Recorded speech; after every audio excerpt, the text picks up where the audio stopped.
Bonjour à tous et bienvenue dans une nouvelle émission 100% Quintet, une émission particulière puisque nous allons parler ensemble de la finale du Grand National du Trot qui se tiendra ce dimanche 1er décembre 2024 sur l'hippodrome de Paris-Vincennes. Une magnifique course, ils ne seront que 14 au départ mais un plateau de qualité nous est proposé. On va en parler dans quelques instants avec 14 concurrents, je vous l'ai dit, regroupés sur 2 échelons de départ dans ce groupe 2. La distance sera de 2850 mètres et 2875 mètres évidemment pour ceux qui vont rendre la distance. On va tout de suite voir le tableau des partants. On y va avec d'ores et déjà une candidature à retenir à mon avis en haut rang, c'est celle d'Iroise de Lanoë, le numéro 1 qui sera déféré des 4 pieds. On en reparlera bien sûr, un émoji vert pour la représentante de Thomas Lévesque qui sera confié à Mathieu Mottier. Illusion J-Pad est en forme également. Icône Madric ne devait pas initialement participer à cette finale du Grand National du Trot et elle a finalement réintégré les rangs quasiment à la dernière minute. Elle est bien présente avec Louis Baudouin à son sulky déféré des postérieurs. Jakarta des Prés, c'est l'entraînement et la drive de Maxime Bézier. Gold Star, l'équipe Johan Le Bourgeois, Dominique Lochneux que l'on voit assez souvent à l'honneur. Hibiscusman sera drivé par Jean-Michel Bazir pour l'entraînement de Romain Larue. Si vous avez suivi et lu surtout Paris Turf cette semaine, aussi bien dans le journal que sur le site internet, vous avez certainement dû voir cette news en début de semaine. JMB donc aux commandes d'Hibiscusman et d'ailleurs Jean-Michel Bazir en a parlé dans sa rubrique hebdomadaire. Héros Cibé avec Damien Beaune, c'est une année 2024 exceptionnelle pour l'instant qui pourrait être couronnée de la plus belle des manières ce dimanche à Vincennes. À voir, Eguski Sauton, ce sera le plus riche du premier échelon. Le cheval court de manière assez rapprochée après sa dernière tentative. Mathieu Abrivard s'est confié à son propos et l'engagement est en tout cas au niveau des gains parfait. On passe ensuite au second échelon de départ puisqu'il n'y en aura pas 3. Y de Ceylan, l'actuel maillot jaune, ne pourra être rejoint à l'issue de cette finale puisque son grand rival de cette année, Ibiki Dowell, ne sera pas de la partie. Donc il est d'ores et déjà sacré vainqueur de ce Grand National du Trot, cet Y de Ceylan, et c'est bien, c'est un cheval qu'il mérite. Hidalgo Denoé est en forme. Hino du Lupin, on va en reparler, mais c'est un magnifique trotteur présenté par Jean-Paul Marmion et drivé par Antoine Viels avec un émoji vert, c'est assez rare d'ailleurs. Grâce du Dijon, on la connaît parfaitement, elle sera au départ avec Franck Nivard. Itze de l'Armaker vient de battre justement Hino du Lupin et Idéal Ligneré, lui, s'était imposé dans l'étape nantaise de ce même Grand National du Trot. Depuis, il a couru avec les meilleurs à Vincennes, avec un peu moins de réussite, mais le revoilà au départ d'une épreuve où il pourrait revenir lutter pour les premières places dans la phase finale. En tout cas, une place dans le Quintet ne lui est pas interdite. Bien au contraire. Alors une précision pour cette émission, c'est une émission que nous vous proposons avec notre partenaire The Turf, le sponsor de ce module qui met en place depuis quelques jours une offre assez intéressante pour les parieurs puisque le virement instantané est désormais disponible sur The Turf, c'est-à-dire que vous touchez, peu importe le jeu, une somme que vous souhaitez retirer, vous cliquez et en un clic ça arrive sur votre compte. C'est tout nouveau, c'est tout beau et c'est tout chaud sur The Turf.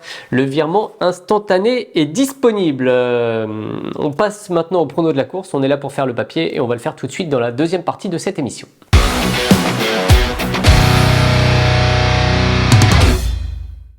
Et on se retrouve bien sûr pour le prono de la course.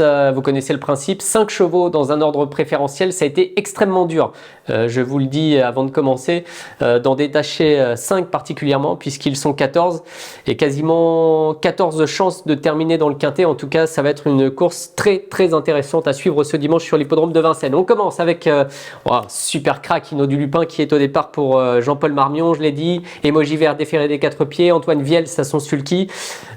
31 courses depuis le début de sa carrière, 20 victoires et quelques places également, 5 exactement, donc 4 deuxièmes places et donc 81% de réussite à l'arrivée pour cet Hino du Lupin qui est un superbe cheval que je vous propose de revoir lors de sa dernière tentative victorieuse et non pas lors de sa dernière sortie.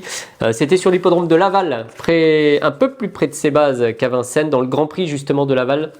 Le 1er novembre, le cheval, ce jour-là, déféré des 4 pieds, allait tourner autour de ses rivaux. Il allait s'imposer très facilement. Casaque marron, brassard blanc, toque jaune, bien sûr, de Jean-Paul Marmion. 6 pour 10 ce jour-là. Il trottait une 12-5 sans forcer à aucun moment, sans donner l'impression de forcer à aucun moment en tout cas. Les oreilles bien bouchées au passage du poteau. Le cheval était magnifique. Peut-être l'une des plus belles impressions laissées par Hinault du Lupin au cours de ces derniers mois. Une impression de facilité telle qu'il semble possible peut-être ce dimanche de rendre la distance. En tout cas, le cheval n'étonnerait pas s'il venait à s'imposer. Il faudra aller vite, hein. Il faudra trotter entre certainement 11 et demi pour rendre la distance dans cette épreuve. Mais Hinault du Lupin en a les moyens. Ils ne sont 14, ça fera quelques concurrents en moins à contourner que lorsqu'ils sont 16 ou 18. Donc c'est jouable, on va dire que c'est jouable pour Hinault du Lupin qui sera en tout cas mon favori. Dans cette épreuve, je le pose au niveau du prono devant son dernier meilleur adversaire, It's a Dollar Maker, qui vient de le devancer à Vincennes. On va le revoir, le représentant de Gianni Facella, entraîné par Sébastien Garato et drivé par Eric Raffin, qui a dominé le prix du Languedoc lors de sa dernière tentative de très belle manière. On le connaît, il est costaud, il est fort, il est capable d'enrouler de loin et de ne jamais relâcher son effort. It's a Dollar Maker s'imposait justement en 1-12-1 de 1850 mètres sur le parcours, donc devant Hinault du Lupin, In Excess Bleu, Orchestro, Oracle Till, Bilo Jepson. Bref, un lot de tout premier plan ce jour-là, le 9 novembre, pour ce It's a Dollar Maker qui, à mon avis, va aussi faire mal ce dimanche. Là, on a deux costauds 25 mètres, Hinault du Lupin et It's a Dollar Maker. À noter malgré tout que lors de cette dernière confrontation entre It's a Dollar Maker et Hinault du Lupin se présentait à 8 jours d'intervalle. Il avait très bien gagné à Laval, il se présentait de manière un peu rapprochée. Le cheval néanmoins était deuxième en 12 effractions, c'était très bien. On était un petit peu déçus, il faut dire les choses, de le voir battu ce jour-là. Mais à 8 jours d'intervalle, ça peut expliquer aussi un petit manque de tonicité. Il a davantage eu le temps de se requinquer depuis. Et là, je pense qu'il est en mesure de prendre sa revanche en tout cas. On continue le prono, toujours des superbes candidatures. Iroise de la Noé qui attire l'attention forcément, bien qu'elle soit la moins riche de la course. C'est une superbe jument qui aurait tout aussi bien pu gagner un critérium des 5 ans.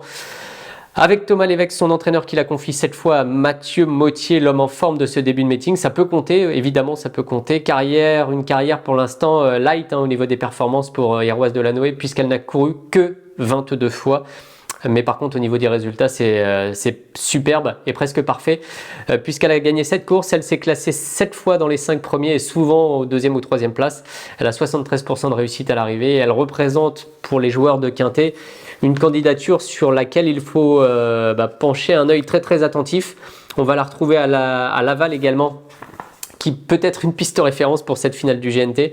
Le 16 novembre, c'est un petit peu plus récent qu'Hinault du Lupin, mais vous allez voir que la perf, bien qu'elle soit dominée, cette Iroise de la Noé, elle était ferrée ce jour-là.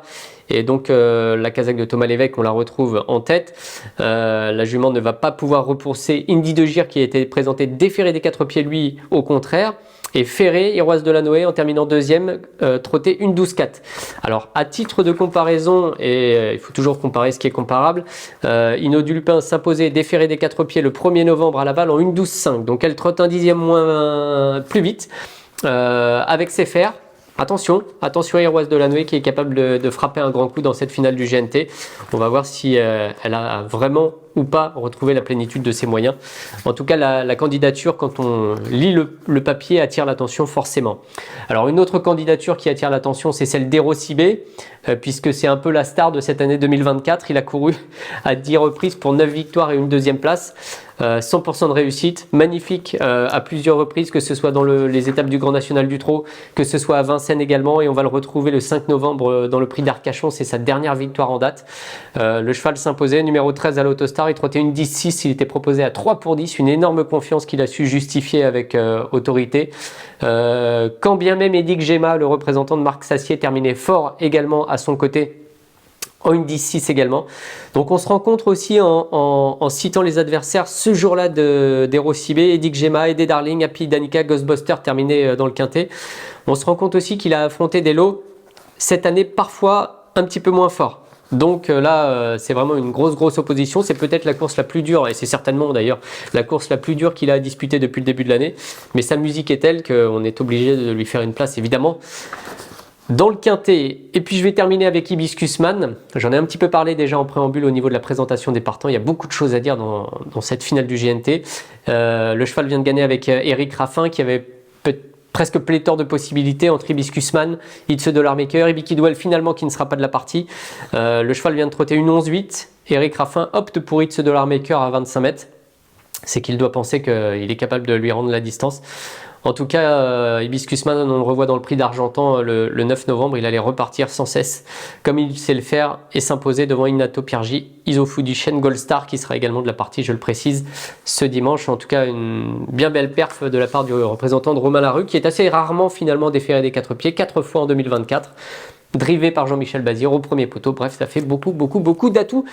Pour lui aussi, on aurait pu en citer tellement que je vais m'arrêter sur ces 5-là, mais c'est vraiment une course fantastique. Je vous conseille vivement d'être soit à Vincennes, soit devant votre poste de télévision pour suivre cela. Même la Réunion, un week-end somptueux, disons, pour faire court sur l'hippodrome de Vincennes avec Joshua Tree samedi notamment. Et puis ce GNT, les finales régionales. Et puis encore d'autres belles courses à venir. On se retrouve une dernière fois dans la troisième partie de l'émission. On fait le récap du pronostic. On reparle de notre sponsor une seconde. Et puis je vais vous donner un conseil de jeu également.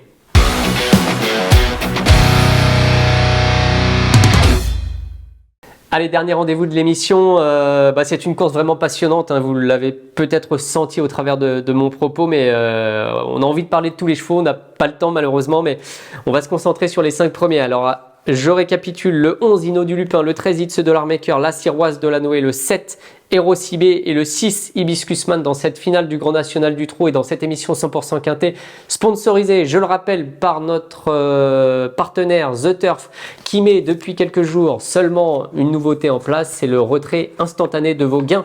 En un clic, vous pouvez toucher vos gains depuis le site The Turf. C'est tout nouveau et tout beau, c'est une nouveauté à votre disposition. Un conseil de jeu pour cette réunion de dimanche à Vincennes. On va commencer, on va essayer de très bien commencer la réunion avec, dans le prix de l'heure qui a été rebaptisé, la première course du programme, Carlo Fortefonte. J'aime beaucoup ce cheval, drivé par Jaap van Riem, qui avait laissé une belle impression lors de sa dernière tentative. Il devait courir le prix de la Camargue, qui a été déplacé au niveau du calendrier en raison des chutes de neige intervenues sur la région parisienne et notamment sur l'hippodrome de Vincennes. Vous vous en rappelez peut-être, mais quelques courses ont été déplacées dans le calendrier, dont cette épreuve. Et le cheval finalement n'avait pas couru. Il se rabat en quelque sorte sur cette course de dimanche, qui néanmoins représente pour lui, je trouve, une très belle occasion. Je vous souhaite à tous de bons jeux. Évidemment, une belle réunion et 2 belles réunions même ce week-end sur l'hippodrome de Vincennes. Et on se retrouve très bientôt déjà pour une nouvelle émission 100% quintet. Salut.